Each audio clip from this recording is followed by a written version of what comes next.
Hi, and welcome back to another episode of the Empathic Leader podcast, where we talk all things empathy, leadership, and emotional intelligence.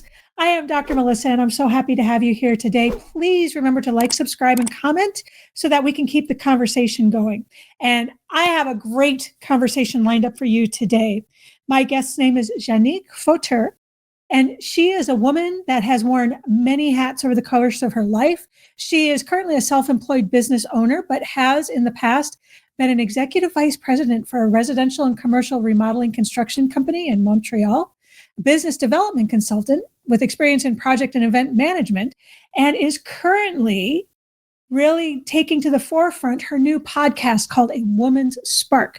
And if you haven't looked this up, I would highly recommend it. This is actually how her and I met last week. She invited me to come on, and it was a fabulous conversation. She has so much insight and so much knowledge just from living and being in life. I thought she would be a fantastic guest to have today to talk a little bit more about self-leadership. Her podcast is centered around women who are brave enough to talk about their personal journey, always emphasizing that healing is a continuous journey, and encourages listeners to embrace their emotions while seeking constructive paths forward.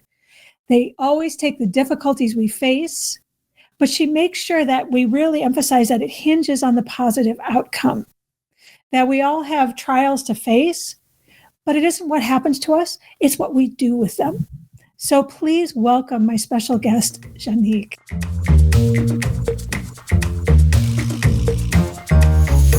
Hi, Melissa. How are you? What a beautiful introduction. Thank you so much for that. Well, it was my pleasure. And you're all that in a box of Triscuits. So Oof, I love it. Well, we're really happy to have you here today because, you have such a breadth and depth of experience. You've been an executive vice president. You've led these project management type things. You've actually worked within the leadership sphere. But the part that I really want to dig in on today is the self-leadership part and some of the stuff that you've had to lead yourself through by learning maybe a little bit of self-empathy or learning how to really be able to take that empathy and internalize it so you could externalize it.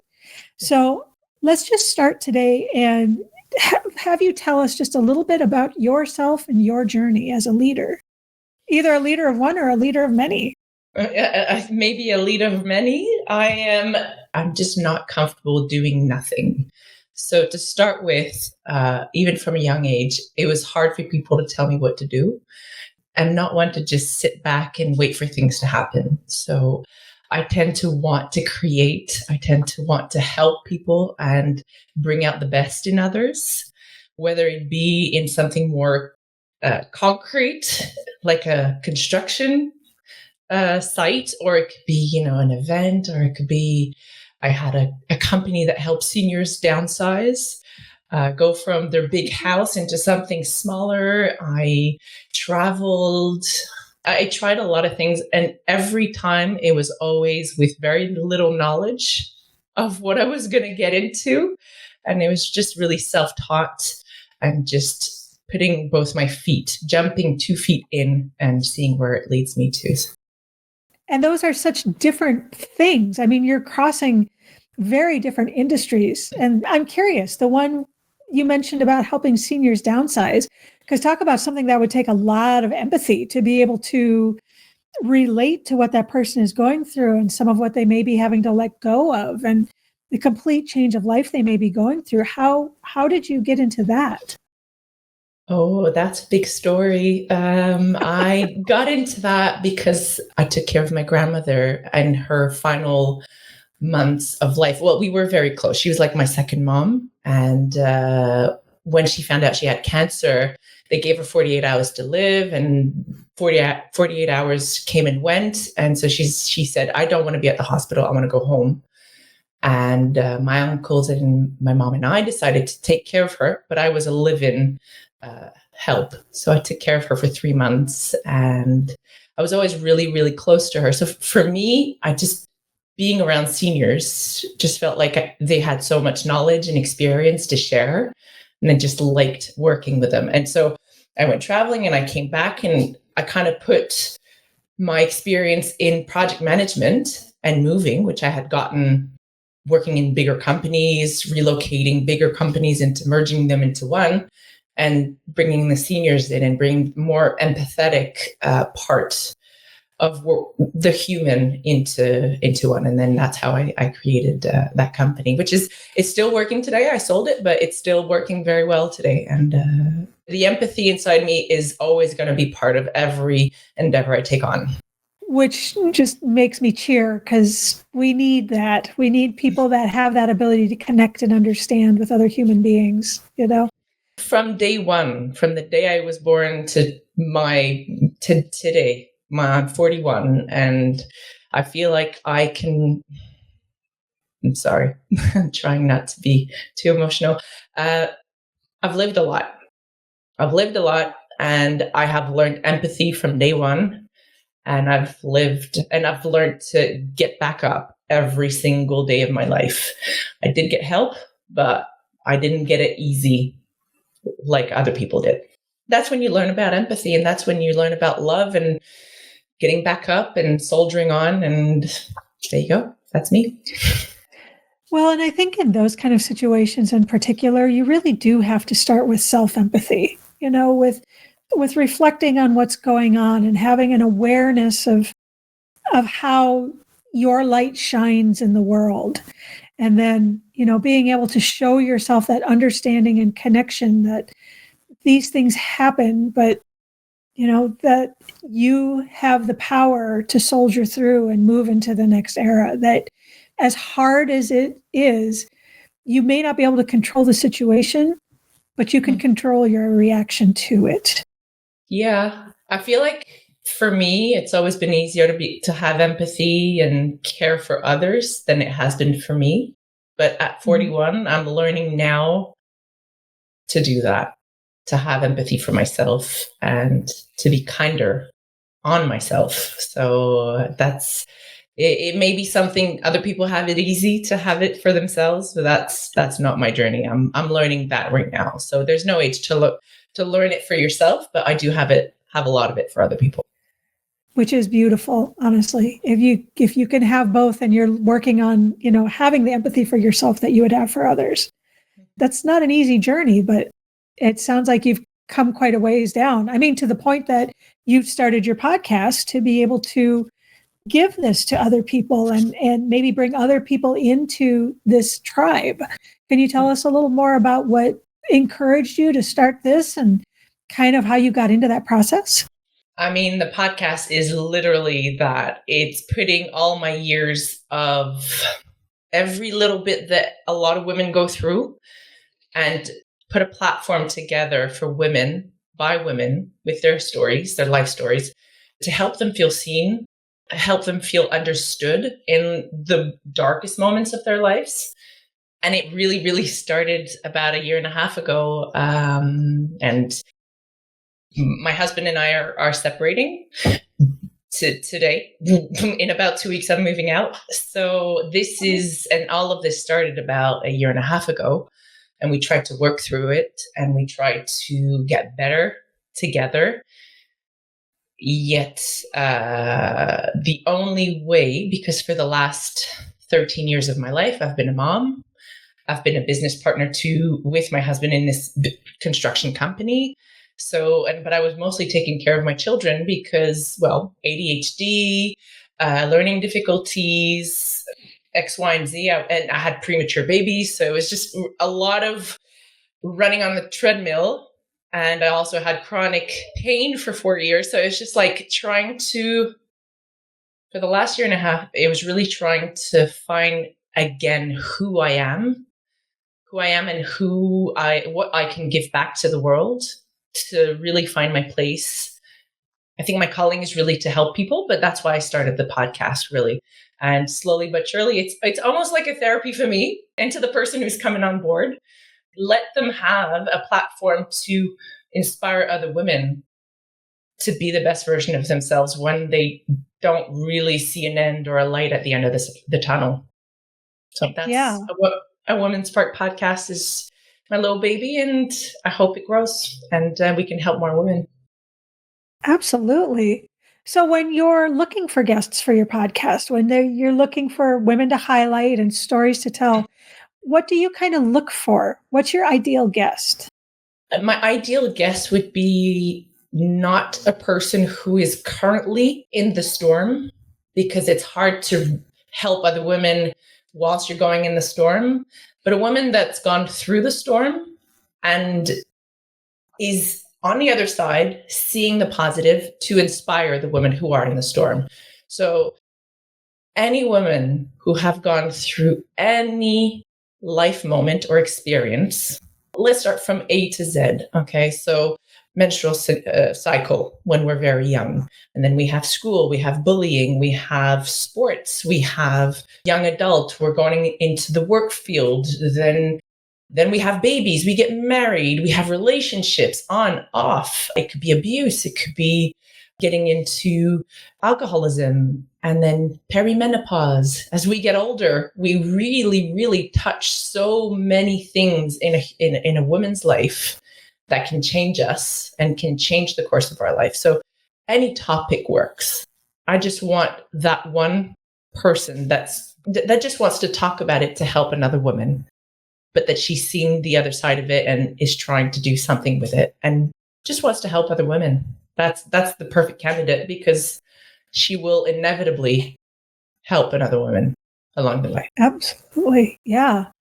So for my audience, I mean, we do have a pretty good segment of female leaders. So you're talking about all these things that women do go through. And these women that are in these leadership positions are also dealing with the responsibility and the weight of leadership. And that's something that you've experienced as well. And not that it's better or worse or more or less, but it is a very specific thing, to be a mother, to be a wife, and to also have the responsibility of having to lead people within an organization. Multitasking. I think that's always gonna, and hopefully it changes, but it's a predominant role of a woman to raise the children, to go to work and multitask and take care of the house and take care of the husband or take care of the boyfriend.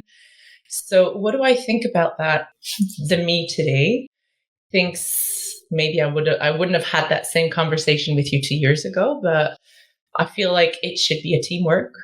I have my business with my husband, and we are parents together and investors. So this is my only baby. That's just mine. But in sharing the responsibilities, but not just halfway, it's what makes it stronger and better, and never lose track of that, because it's easy to become complacent in whatever you do, whether it's at work, whether it's in a relationship or in a friendship. Complacency it's usually a bad start.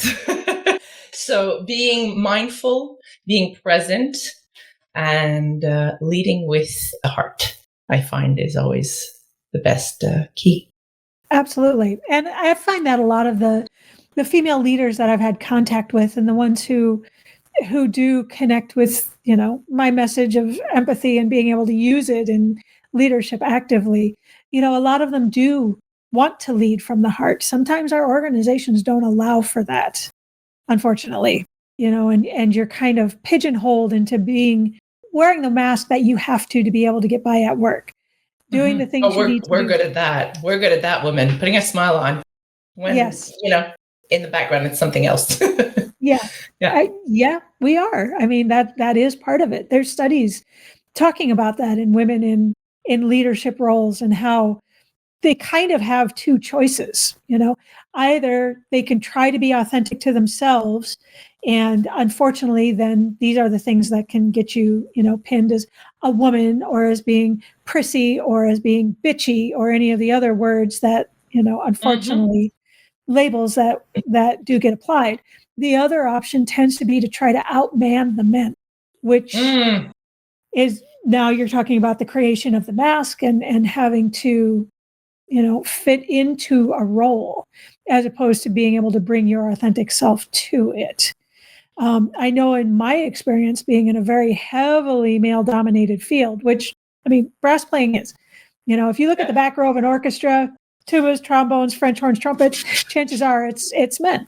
So, that's a choice I kind of had to make early. Was I going to try and stay authentic to myself, knowing that it could work against me?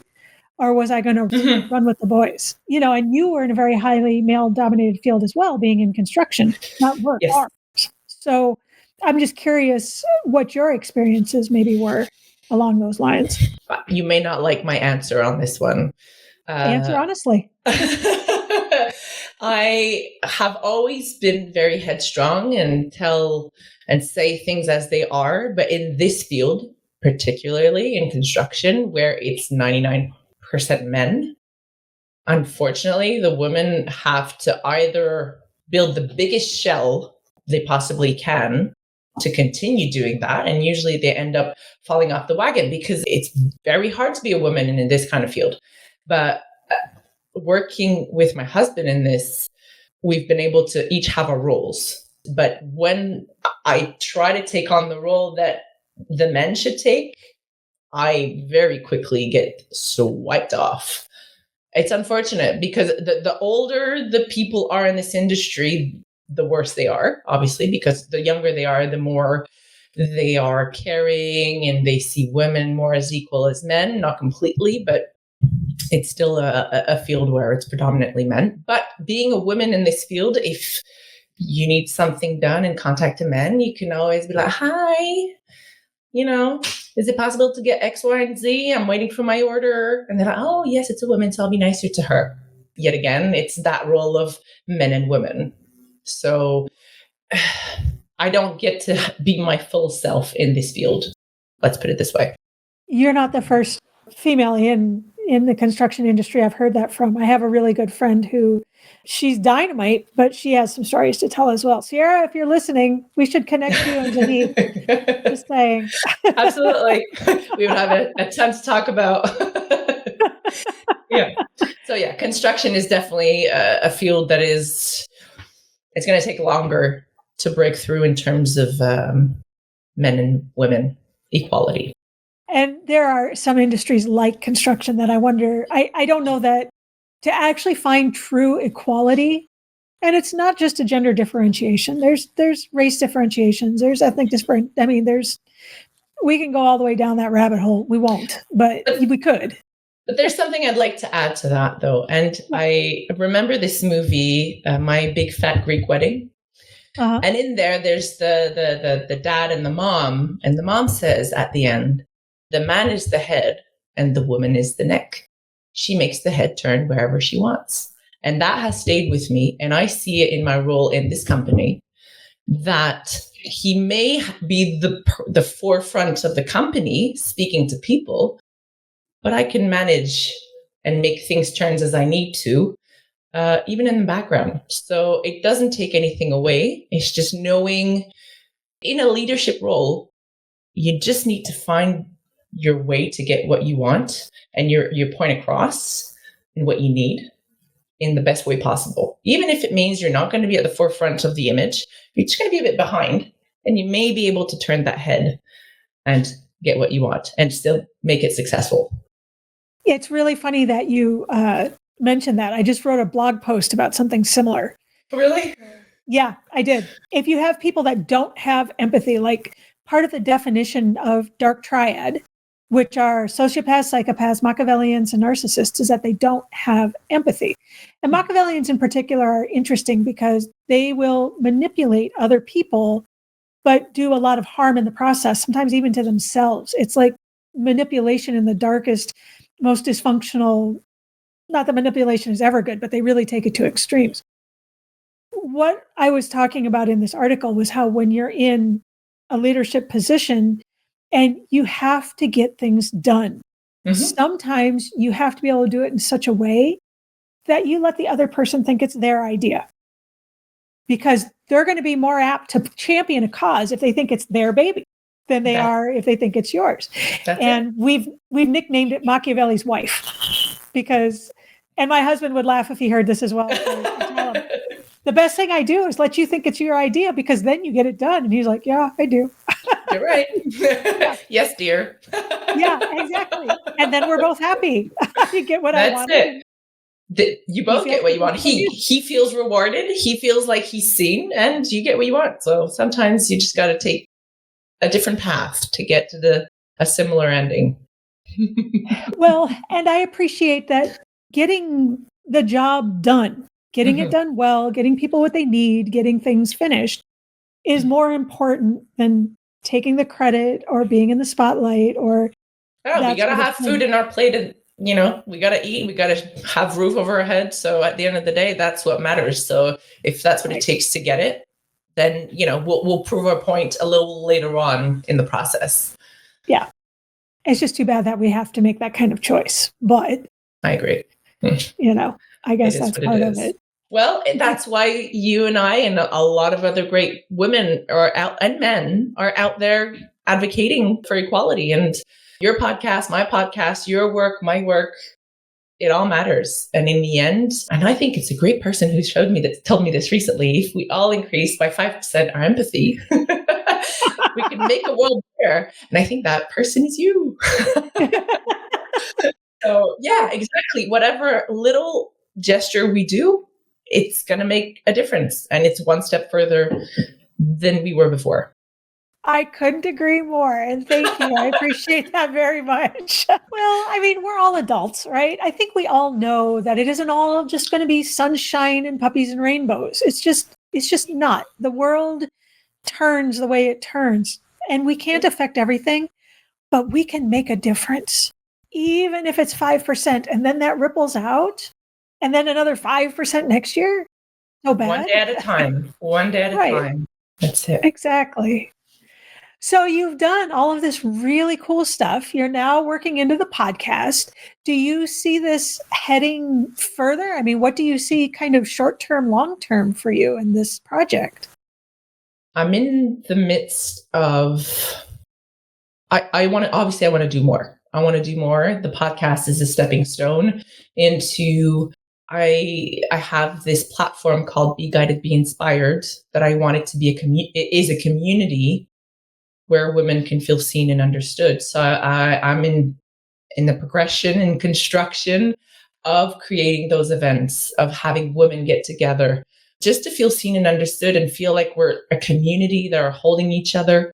I've also got on there a little bit about me on the blog. I did mention, from day one until now, I have lived a lot of things. So on the BeGuidedBeInspired.com website, I do have a blog in there to get going. So I just want this to be all encompassing, just a place where women can feel seen and understood. And if we can uplift each other in whatever way, shape, or form that may be, or will progress into, that's really all that matters to me.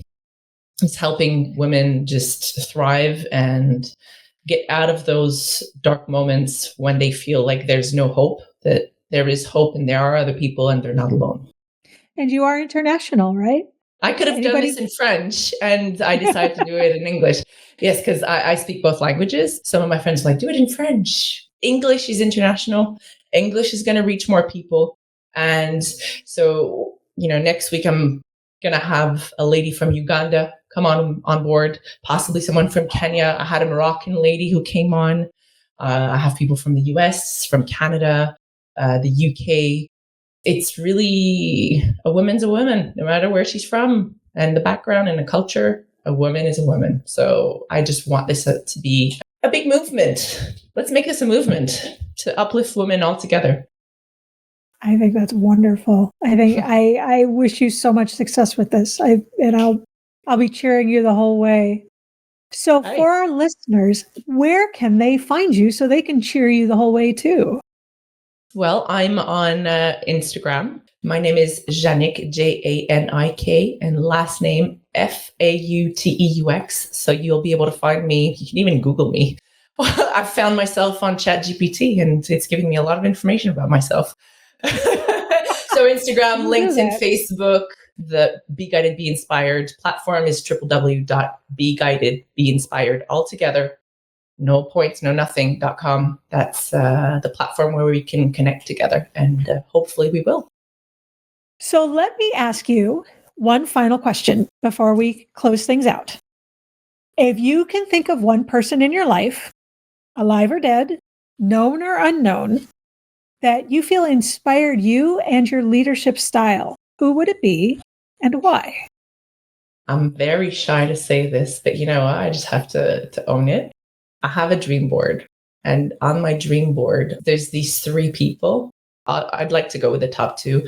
One is dead, is Princess Diana.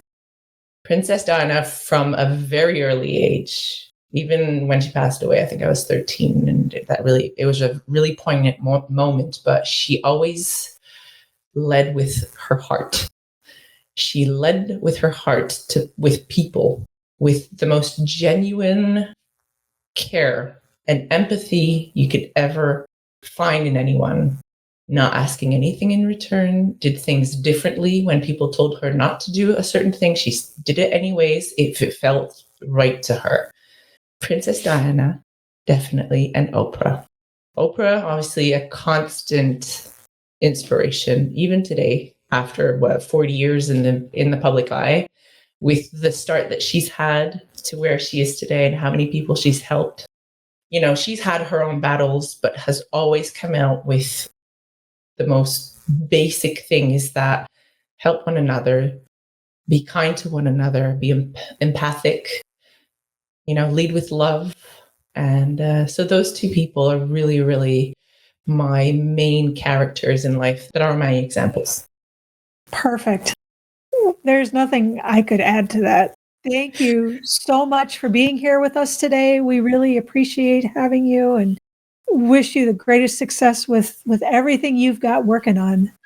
Thank you so very much for having me on your podcast, Melissa. You're my first ever podcast that I've been on. So this is, it's an honor. Thank you very much for having me. Yay. And many thanks as always to my audience. Please remember to like, subscribe, and comment so that we can boost our numbers and keep the conversation going. Many thanks to Janik. And remember, as you go out into the world this week, would it be such a bad thing if we did increase our empathy by just 5%?